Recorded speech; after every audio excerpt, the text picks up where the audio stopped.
What's up, everybody? Welcome back to Real Estate Uncensored. My name is Matt Johnson. This is the place where you get actionable ideas, insight, and inspiration to turn your real estate career into a life of freedom. And we are back. We have a phenomenal repeat guest. Spencer Combs is with us, and we're finishing up a conversation about kind of the quadrant of where real estate agents fall into. But more specifically, we're going to talk about what happens if you realize that you are kind of have a victim mentality and a mindset that is not hurting you. It's not really helping you, it's hurting you. And what to do about the other agents that you run up against that might have some of those same issues, and how to get yourself unstuck if you did kind of decide that you're in that quadrant.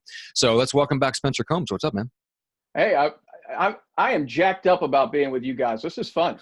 I know. Our last conversation was awesome. We talked about how to get traction and kind of build momentum.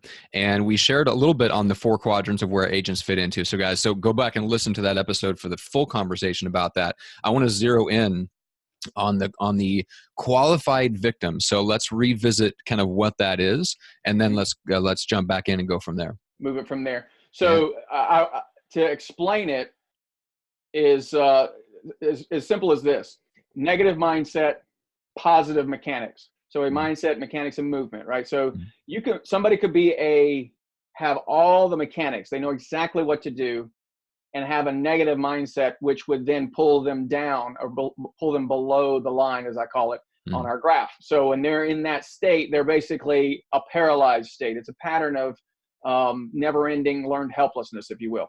Yeah. They just don't see a way out.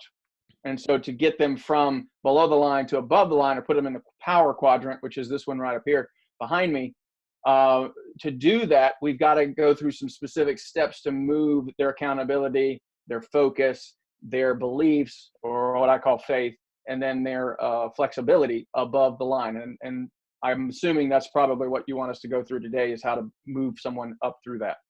Yeah, because we talked a little bit about just qualified victims being positive mechanics. In other words, they know what to do. They probably have some experience maybe in sales in general or real estate specifically. So in the sense, they know what to do, and they probably know a lot about the maintenance side of the business. That's what you really see in real estate a lot, is folks that they know how to run a transaction. They know how to deliver good or great customer service. They know how to deliver the service of real estate. But they have a lot of limiting beliefs around probably the movement side or the sales side. In other words, generating business, attracting new clients, how many clients you can take on. We talked a little bit about that last time, that there's a lot of times a hidden limiting belief that if I take on more clients, that automatically means way more work. So if I want to double my business, I'm doubling my workload. So if you already feel like you're busy, how are you going to double your business? Because you're subconsciously, you're committing to doubling the amount of work, which is just, it's not going to work. Now that's the good news, is that's not actually reality. So let's address that real quick. How do you overcome that limiting belief that doubling my business means doubling my workload? Okay, so I'm going to have to slow down, because these things stack on each other. And Yeah. beliefs, which is the area you're talking about, is the third piece of this puzzle. Interesting. All right. So we got to work our way back a couple of steps. Right. So Gotcha. the very first thing we've got to talk about and get clear is the accountability piece. Okay. And when it comes to accountability, they're pretty obviously, they're easy to identify. People who find themselves to be victims, meaning they got the negative side, that accountability. Mm-hmm. Those are real estate agents that that tend to either blame. So they're blaming other people. They're blaming the market. They're blaming everything. Blame is that's one identifier. Mm-hmm. Another one would be criticism. That'll never work. Can't do that. You shouldn't do this. They're very critical. Mm-hmm. And then justification. Well, I'm doing it this way because I've always done it that way. Or like the real estate agent that told me years ago, before the market, dipped terribly, she would close 50 deals a year at least, and she started slowing down. And I said, when was the last time you called your past clients, your sphere of influence, just to, for referrals? Mm-hmm. And her response to me, who, by the way, this is an agent who'd been in the business at that point like almost 10 years. She says, Spencer, if they wanted to call me, they know I do business. They know I'm in real estate. Yeah. Okay, well, justify if you choose, but we got to get all that stuff out of the way. Accountability has got to be there. So there's inward accountability, outward accountability, and upward. So let me real fast. Mm-hmm. I got to have that foundation though, because we're not gonna be able to get into all this other stuff if we don't have the foundation. That first off, they recognize they got an accountability to themselves. They have things that they want to do. And if they don't believe that and don't have that at the core, we're going to have a hard time moving forward. Second, outward accountability, recognizing that what they do and don't do, they're going to be accountable for in some way because they're going to be a response to that. For instance, maybe they're more ethical than the average real estate agent. I don't know. Some are better at their job than others. And if you know you can do a better job, then you are doing the public a disservice by not stepping up and being accountable for what you do. There's an accountability piece there. And then the third one, when I say upward, depends on someone's spiritual belief system. I will tell you, my beliefs are that you have a purpose. And if you're in real estate, it's not just to make money. So what, at the end of the day, and you're sitting on a rocking chair, how am I going to answer for that accountability? So that's layer number one, accountability. Okay. We've got to get past that stuff. So once you get there, to move it beyond that, and we can talk about focus. Mm-hmm. Most people talk about things in what they don't want. Yes. So what you focus on, you're going to feel. And you don't do what you think, you do what you feel. So if I focus on what I don't want, I'm going to get more of it. Mm-hmm. So to create a more positive mindset, one that's a powerful one, not just positive. There's a difference between a positive mindset and a powerful one. Way too many people talk about having a positive mindset. Man, shut the hell up. We're talking about powerful, right? A powerful mindset. A powerful mindset is going to be someone who understands not only what they want to get away from. We got to be aware of the things that we don't want in our business or things we don't want in our life. Yeah, they're good. They're good clues to what we want, but it's not what we focus on. Yeah. Yeah, but that's where I teach people that there's a difference between focus and awareness. See, if I'm going to grow a garden, I'm going to focus on the rows or whatever it is I'm growing, and I'm going to be aware that there's weeds. So I'm going to get the weeds out. But the focus needs to be on what I'm focused, what am I moving toward. So there's a meta program in NLP that we talk about with moving away and moving toward. So many people, and we're wired this way right now because of the way our society runs, we're focused so heavily on no. We have to say no because we're living in such a stimulus-rich environment. I have to get people to stop long enough to clarify, I understand what you don't want. Tell me what you do want. Yeah.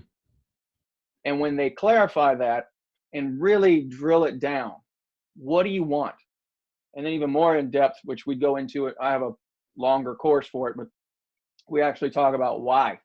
Meaning what's the compass? What are the emotional drivers that really move you on a regular basis? So that's focus. Okay, so accountability, focus. Okay. That's right. So now I got those two. So now it means I got somebody that understands they got to do it, got to be done, and it's got to be done now, and they're the only ones that can get it done. Mm-hmm. Two, they understand what it is that they want. That's focus. So they understand what they're moving towards. Mm-hmm. And by the way, any bus will get you there if you don't know if you don't know where you're headed. Right. That's good. Some people need to think about that, right? So I just don't want to have that kind of business. Well, what do you want? Anyway. Yeah. Moving on. All right. So accountability, focus. Focus. Okay. Right. So then we get into beliefs. Okay. And beliefs, sometimes this is where we create congruency and we find out exactly what are their beliefs about things. Most people are not conscious enough to really understand what their beliefs are. Yeah, agreed. So I have to, usually at almost all of my programs, we do what's called a reality check. And it's a simple exercise where you just where we have written out some half phrases and they have to rapid fire responses. And what's amazing is your gut reaction to certain phrases may not be the ones that you're rationally or logically telling people. But if that's the first thing that comes to your mind, then I can assure you that's your actual belief. So I have things like the market is, people are, money is, right? So I have little phrases like that. And then people have to go and they just, first thing that pops to their mind, we now have a situation where we can actually deal with this is what the belief is. And we can unpack that. So if somebody has a belief, like you were talking earlier, I don't remember the exact, you remember the scenario you just gave me a minute ago? Are we talking about 25, the 18 to 48, like trying to 18 get to that? 40. Mm-hmm. Yeah, Doubling the business, right? doubling. Oh yeah, Doubling, and I'm not sure, that's going to be more work. Well, yes. first off, I'm going to challenge you. How do you know it's more work? Have you Hmm. done it? Okay. Well, most agents would have to agree that no, they haven't done it. Okay. They haven't done it. So it's really hard to say that we know anything about it if we've never done it, Okay. right? Yeah. So we go back to like the previous podcast when we did that when the other time we talked about modeling. I bet you there's people that have done it before. So what are they doing, right? And by the way, keep in mind, this is why I told you I had to stack this. If that person's mind immediately goes to, well, those people don't do business as well as I do, right? They're justifying, Right. That's a right? good one. Yeah, that's a sneaky one. Right. So Yeah, they don't they'll they say, don't well, give like that team can't possibly give as good personal attention and service as I do. right. Yeah. So they're justifying why they do that. So that's got to go before we can Yeah. ever talk about their beliefs, Okay. right? Makes sense. So if they're open enough to conversation, they know what they want. Now we're talking about their beliefs. So keep in mind that most of the beliefs that we have, they've been programmed not because we consciously want to believe that people are bad or that money is bad or that those are all we learn these things. Yeah, totally. So we have to break those down, and we have a process for that kind of stuff. That's where a coach is going to come in most of the Mhm. time, a Yeah. good one, somebody that knows how to do that kind of stuff. Uh, you can you can read books and things, but that's probably not going to be as powerful as having somebody actually walk you through the process. Some programs like the ones that we have, I have a momentum weekend event that I do. That one we deal with breaking barriers and things like that as well. It's a breakthrough event. Hmm. So to change your belief systems, you got to first understand what it is, and then you got to understand what's the belief system of a powerful mindset of somebody already doing what it is you want to do. So 48 Right. transactions. Take them to lunch. Ask them, how do you see uh, other agents? How do you see? Are Mhm. all buyers liars in your world? Oh yeah, yeah. I see what you mean. Ask them a little bit. Ask them the types of questions that get to their beliefs. Yes. Yeah. All right. That Yeah. makes total sense. Yeah. Yeah. So like, yeah, like did you, what happened when you went from 2 deals a month to 4 deals a month? How many hours did you work? I'm like, I don't know, another 5 or 10, or I hired somebody. Oh, well, wait a minute. Who'd you hire?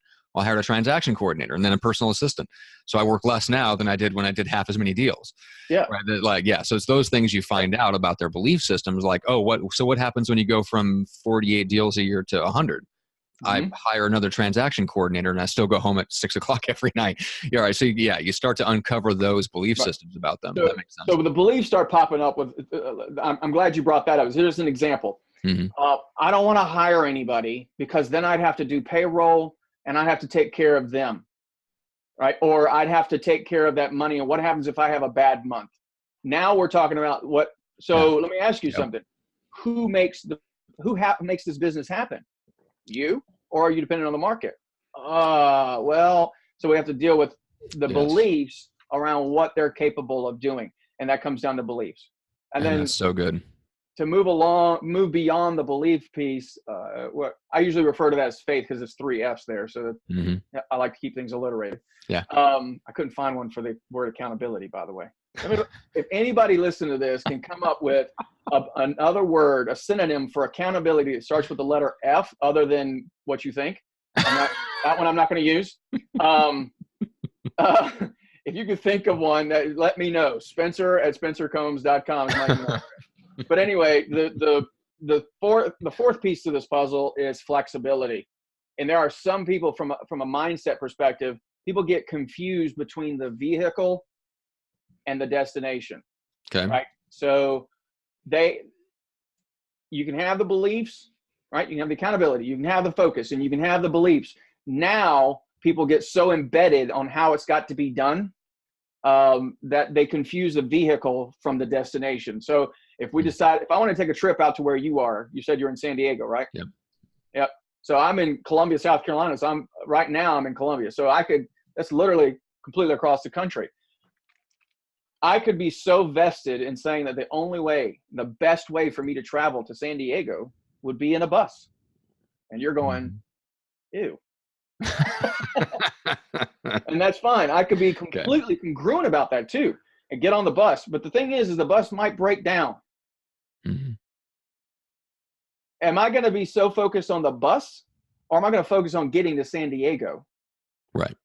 So at that point, Yeah. then if I'm more focused on the outcome, the 48 transactions, rather than the process of the whole thing the whole time, I'm going to have enough flexibility that I know at some point I'm going to get to 48 transactions. And by the way, 48 transactions has nothing to do with what the person's actually after. That is nothing more than a means to an end. So the 48 transactions is a vehicle. I have to help people uncover for themselves, what's the destination? What's the lifestyle you're really after? What does that mean to you? And when we get there, that's usually when things start clicking. Love it. All right. Well, so you gave me a mental assignment. I'm already thinking about what's an F, a word that starts with F that means accountable. The only thing I've got for you right now is faithful or faithfulness, which kind of has that. Which anyway, but what's the best way for people to get into your world and get into like the Facebook Lives and your resources and all that good stuff? So we began to build SpencerCombs.com. That's my main site. However, for real estate specific, we are working on productivitystreet.com. So that is a real estate specific site. And then, of course, every Tuesday night at 6 p.m. Eastern time, we have a Facebook Live event where I basically go on and share a little bit about what we're doing. And then also I have some sort of subject, what's going on. You know, like last week, we talked about the 3 things you can control and the 3 things you cannot control, which is extremely powerful in your real estate world, by the way. Yeah. People get so bent out of shape over the stuff they can't control. I know. And then, but that's at 6 p.m. on Facebook Live. And you just go to facebook.com/Spencer Combs Resources. Perfect. Okay. And then, so for us, make sure to check out WiseHire, Wise with a Z, wisehire.com. So if you are in a position kind of like where you're at, Spencer, where we're part of or you're managing a team and you're looking to fill those specific roles, whether it's admin or sales, buyers agents, listing agents, whatever the case is, WiseHire is built for that. So you can specifically go post pre-templated job ads, run them through the desk test, and WiseHire will actually tell you whether they're a good fit for the exact role that you are hiring for, according to like all their past history and data on successful hires according to the DISC test, which is freaking phenomenal. So we've talked about the DISC a bunch. We've had Jay, the CEO of WiseHire, on the program multiple times. So go back and listen to those episodes to understand a little bit more about what we're talking about when we're talking about applying the DISC system to hiring somebody for your team. Because Spencer, you talked about, what's that breakthrough, some of those limiting beliefs. Well, I can't pay someone. That's too much. Then I got to worry about payroll and stuff like that. The bottom line is that it's still the best way to grow, especially when you hit that certain level. You can only do so much. You can't do everything alone. And a lot of times the things that you want are on the other side of the personal growth of hiring more people, that's a whole other conversation. But for the mechanics of hiring a new person, check out WiseHire. And then if you want to get in touch with Greg, I know he wasn't on the episode with us today, but as always, you can grab a call with Greg at bookmcdaniel.com. You can talk about EXP and multiple streams of income, how to use real estate to build passive income by telling people about the brokers that you're excited about. And it's also the way that you get all of our programs, which we do not offer. We don't do outside coaching or teaching or anything like that. It's only for the folks that join up EXP through us. And so you can find out more about all the resources that we give to agents when you join up by grabbing a call with Greg. So with that being said, Spencer, awesome. I loved the conversation. This was super, super fun. Thank you very much for having me. All right.